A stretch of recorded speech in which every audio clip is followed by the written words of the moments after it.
them, to kill everybody.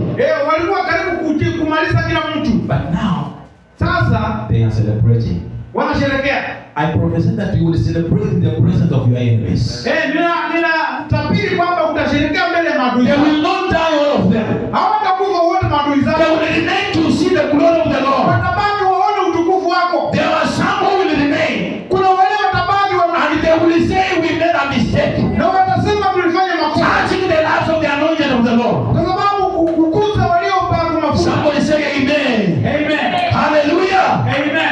Verse 1 the Bible says, mstari wa kwanza Biblia inasema as the day came closer, kwamba siku ilipokuwa inakaribia, and they wanted to execute all the Jews. Walikuwa wanataka kumaliza Wayahudi wote. All the Jews were to be killed. Wayahudi wote walikuwa wauawe. All the Bukusus were to be killed. Wabukusu wote walikuwa wauawe. All the Recreation Church members were to be scattered.